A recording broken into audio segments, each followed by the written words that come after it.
The Mummy Correspondence. This body which is no longer contiguous with life, this tongue no longer able to force its way out of its shell, this voice no longer travels the road of sound, this hand has forgotten more than how to grip, and is no longer able to gauge the distance in which to accomplish its grip. Finally, this brain, where ideas are no longer decided along its lines, all this which makes up my fresh-bodied mummy, gives God a glimpse of the void into which being born necessarily put me.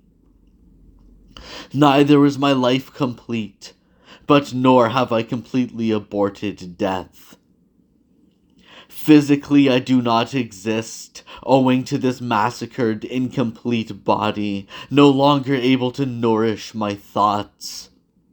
I am destroying myself mentally. I no longer admit I am alive. My sensitivity is on a level with the stones, little short of worms, or the vermin of abandoned tips crawling out of it.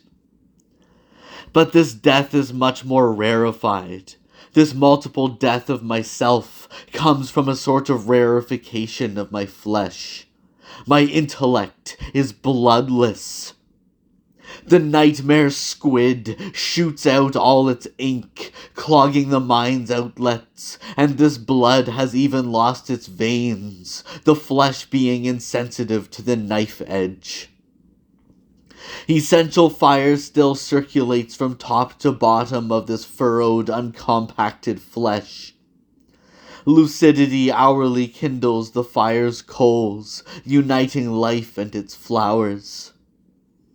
Everything which has a name under the heaven's compact vault, everything which has features, which is the vital center of breath and the ligament of tremors, all of this passes into the spirals of this fire where the flesh's very waves curl back. This flaccid, hard flesh rising up one day like a deluge of blood. Have you seen the mummy, stark and stiff at the intersection of phenomena, this ignorant living mummy, ignorant as to all the limits of its emptiness, panic-stricken by the throbbing of its death? The voluntary mummy is raised up, and all reality moves around it.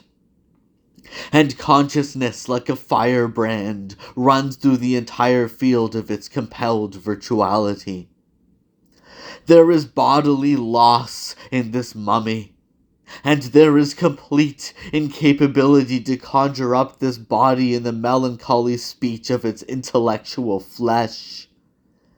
This feeling running through the veins of this mystical body, in which each convulsion is a manner of world and another sort of birth, loses and consumes itself in the burning of mistaken oblivion.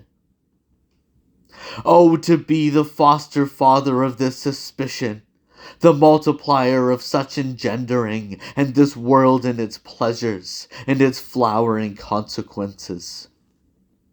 But this flesh is only the beginning, and only abstraction. Abstraction. Abstraction.